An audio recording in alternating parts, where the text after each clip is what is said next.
এখন আমরা সবাই কোরিয়ান স্কিনের মতন গ্লো পেতে চাই, আর তার জন্য চালের গুঁড়ো এবং চালের জল আমাদের কি করে সাহায্য করতে পারে সেই উপায়টাই আজকে আমি তোমাদের ভিডিওর মাধ্যমে জানাবো। তো পুরো ভিডিওটা স্কিপ না করে দেখতে থাকো, আশা করছি অনেক ভালো লাগবে। Hey guys, welcome back to my channel. কেমন আছো তোমরা সবাই? আশা করছি সবাই খুব ভালো আছো। তো একটা নতুন ব্লগে তোমাদের ওয়েলকাম।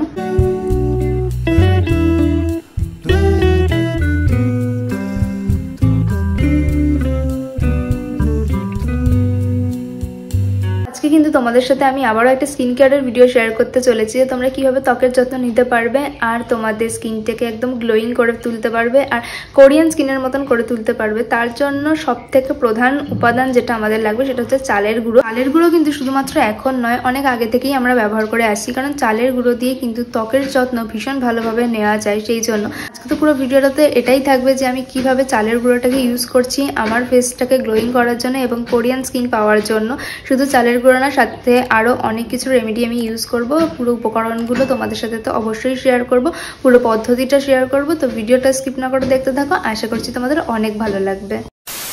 প্রথমেই আমি আমার স্কিনটাকে ভালো করে ক্লিন করে নেব। তার জন্য এখানে আমি ইউজ করেছি ফেস ওয়াশ, আর আমি ডট অ্যান্ড কির ফেস ওয়াশটাই ইউজ করি। তোমাদের সাথে তো আগের ভিডিওতে শেয়ার করেছিলাম যে তোমরা ফেস ওয়াশ কীভাবে ইউজ করবে, আবারও একবার বলে দিচ্ছি। তো প্রথমে ভালো করে মুখটা জল দিয়ে ধুয়ে নেবে, মানে নর্মাল জল। তারপরে ফেস ওয়াশটা এইভাবে লাগিয়ে নিয়ে এবার ভালো করে মুখটা মুছে নেবে, ব্যাস তাহলেই হবে। তাহলে চলো ঘরোয়া পদ্ধতিতে আমি আমার ফেস প্যাকটা বানিয়ে ফেলি। প্রথমেই আমি এখানে নিয়েছি চালটা কিন্তু আমি সারা রাত ভিজিয়ে রেখেছিলাম ভালো করে ধুয়ে নিয়ে। এবার চালটা থেকে জলটা বের করে নেব। এখানে চালের জলটা কিন্তু আমি ফেলে দিইনি, পাশে রেখে দিয়েছি। চালটা এবার আমি ভালো করে পেস্ট করে নেব। তোমরা চাইলে চালটা কিন্তু শিলেও বেটে নিতে পারো, আমি এখানে মিক্সি ইউজ করেছি। এখানে তোমরা সেদ্ধ চাল বা আতপ চাল যে কোনো চালই নিতে পারো। এখন দেখো চালটা আমার ভালো করে কিন্তু পেস্ট করা হয়েছে, একদম ক্রিমিভাবে চালটা আমি বেটে নিয়েছি। এবার এই পেস্টের মধ্যে কয়েকটা জিনিস আমাদের মেশাতে হবে। প্রথমেই দিচ্ছি সামান্য পরিমাণে গুঁড়ো হলুদ, তারপরে দেবো অ্যালোভেরা জেল। এখানে আমি অ্যালোভেরা জেল 1 চামচ মতনই দিয়েছি। তারপরে দেবো মধুও তোমরা কিন্তু 1 চামচ পরিমাণই দেবে। আর দিয়েছি কাঁচা দুধ। তোমরা চাইলে কিন্তু এখানে পাতিলেবুর রসও ইউজ করতে পারো 2-3 ফোঁটা, কিন্তু আমি এখানে শুধু কাঁচা দুধই ইউজ করেছি। এবার সমস্ত উপকরণটাকে ভালো করে মিশিয়ে নেব। তোমরা জানোই যে আমি যখন কোনো ফেস প্যাক বানাই তখন সেই উপকরণগুলোকে কিন্তু ভালো করে মিশিয়ে নিই। দেখো এখানে আমাদের ঘরোয়া পদ্ধতিতে তৈরি হয়ে গেছে ফেস প্যাক। এবার আমি ফেস প্যাকটা সারা মুখে অ্যাপ্লাই করে নেব। আর জানো তো ফেস ওয়াশ দিয়ে কেন মুখটা ক্লিন করলাম? যাতে আমাদের মুখে কোনো ময়লা না থাকে, কারণ ময়লা মুখে কিন্তু ফেস প্যাক ইউজ করা একদমই ঠিক নয়, তাতে কিন্তু হিতে বিপরীত হয়ে যেতে পারে। আচ্ছা দেখো, ফেসে তো আমি অ্যাপ্লাই করা শুরু করেই দিয়েছি। তোমরা কিন্তু চাইলে এই রেমেডিটা ঘাড়ে গলায় ইউজ করতে পারো। এই ফেস প্যাকটা এতটাই ভালো যে আমাদের গলা ও ঘাড়ের সমস্ত ময়লা ও কালো দাগ কিন্তু একেবারে উঠে যাবে। এই প্যাকটা তোমরা তোমাদের চোখের চারপাশেও কিন্তু ব্যবহার করতে পারো, তাহলে পরে তোমাদের যাতে ডার্ক সার্কেলের প্রবলেম আছে সেখান থেকেও কিন্তু তোমরা অনেকটা রিলিফ পাবে। এই উপকরণের মধ্যে প্রথমেই রয়েছে চালের গুঁড়ো, যা আমাদের স্কিনকে গ্লোয়িং ফর্সা তো করবেই, সাথে কালো দাগ, ছোপ, মেছেতার দাগ, চারপাশের ডার্ক সার্কেল যেগুলো আছে সেগুলোও তুলতে অনেকটা সাহায্য করবে। তোমরা চাইলে এটা প্রতিদিন ইউজ করতে পারো। যেখানে কালো কালো দাগ আছে সেখানে এটা ইউজ করে 30 মিনিট মতন রেখে দেবে। তারপরে দেখবে আস্তে আস্তে কিন্তু ওই কালো দাগ হালকা হতে শুরু করেছে। এরপরে দিয়েছি হলুদ গুঁড়ো, যা আমাদের ত্বককে কিন্তু উজ্জ্বল করতে সাহায্য করবে। এরপরে দিয়েছি অ্যালোভেরা জেল, যার ফলে আমাদের ত্বক ভীষণই সফট ও গ্লোয়িং হবে। অ্যালোভেরা জেলে ভিটামিন A, B, C এবং E রয়েছে, যা আমাদের ত্বককে কিন্তু উজ্জ্বল রাখে এবং ব্রণ নির্মূল করতে অনেকটা সাহায্য করে।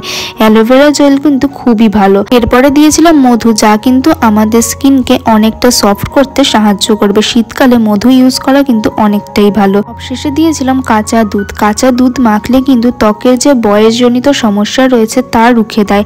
প্রতিনিয়ত যদি তোমরা কাঁচা দুধ মাখতে পারো তাহলে ব্রণ নিয়ন্ত্রণে কিন্তু অনেকটাই সাহায্য করবে এই কাঁচা দুধ। তোমরা যখন এই প্যাকটা ব্যবহার করবে দেখবে স্কিনের মধ্যে থাকা সমস্ত ট্যান খুব সহজেই রিমুভ হয়ে গেছে, আর খুব ভালোভাবে কিন্তু তোমাদের স্কিনটাকে একদম সফট করে তুলেছে। তো যখন 30 মিনিট রাখা হয়ে যাবে তারপরেই কিন্তু এই প্যাকটা আস্তে আস্তে রিমুভ করা শুরু করবে। প্রথমে যে চালটা আমি পেস্ট করে নিয়েছিলাম বলেছিলাম ওটা কিন্তু তোমরা 3-4 দিন মতন ফ্রিজে স্টোর করে রাখতে পারো। যাদের বাড়িতে ফ্রিজ নেই তারা অবশ্যই কিন্তু টাটকাই ইউজ করো, তখনই আর কি সঙ্গে সঙ্গে চালটা বেটে নিও। 30 মিনিট রাখার পরে হালকা হাতে একটা ম্যাসেজ করবে, জোরে জোরে কিন্তু একদম ম্যাসেজ করবে না, তাহলে পরে তোমাদের স্কিনের ক্ষতি হবে। স্কিনটা কিন্তু চুলেও যেতে পারে যদি তোমরা জোরে জোরে রাব করতে থাকো। আর হাতটা ভিজিয়ে নিয়ে তারপরে স্কিনটাকে হালকা করে রাব করে নেবে। তারপরে দেখবে ব্ল্যাক হেডস, হোয়াইট হেডস যা আছে সমস্তই উঠে যাবে। স্কিনটাকে একটু যতক্ষণ পরিমাণে পারবে একটু ম্যাসেজ করে নেবে, তাহলে পরে দেখবে স্কিন থেকে না সমস্ত ট্যানগুলো খুব সহজেই রিমুভ হয়ে যাচ্ছে আর খুব সফট হয়ে যাবে তোমাদের স্কিনটা। যখন তোমরা আর কি মুখটা ধোবে তারপরেই তোমরা বুঝতে পারবে যে তোমাদের স্কিনটা কতটা পরিমাণে সফট হয়ে গেছে। এবার আমি ভালো করে আমার ফেসটাকে ক্লিন করে নিয়েছি নর্মাল জল দিয়ে। তো এই প্যাকটা যেহেতু আমি স্নানের আগে ইউজ করেছি সেই জন্য আমি স্নান করার পর আরও একটা জিনিস করেছি, তো চলো সেটা এবার তোমাদের সাথে শেয়ার করি। ওই যে বলেছিলাম প্রথমেই চালের জলটা রেখে দিয়েছি, তো ওই চালের জলটাই কিন্তু আমি স্নান করে টোনার হিসেবে ইউজ করেছি। প্রথমেই দেখো একটা সফট কটন নিয়েছি, যেটা দিয়ে কিন্তু আমি চালের জলটা পুরো ফেসে অ্যাপ্লাই করে নিয়েছি। তোমরা চাইলে কিন্তু স্প্রে বটলেও রেখে দিতে পারো এবং ফ্রিজে স্টোর করে রাখতে পারো 3-4 দিনের জন্য। ফেসে যেহেতু আমি ফেস প্যাক অ্যাপ্লাই করেছিলাম সেই জন্য লাস্টে একটা ময়শ্চারাইজারও ইউজ করে নিয়েছি। ময়শ্চারাইজার কিন্তু এখানে তোমরাও ইউজ করো, না হলে তোমাদের স্কিনটা ভীষণই শুষ্ক লাগবে। তো চলো এবার দেখিয়ে দিই আমার স্কিনটা কতটা পরিমাণে গ্লো করছে।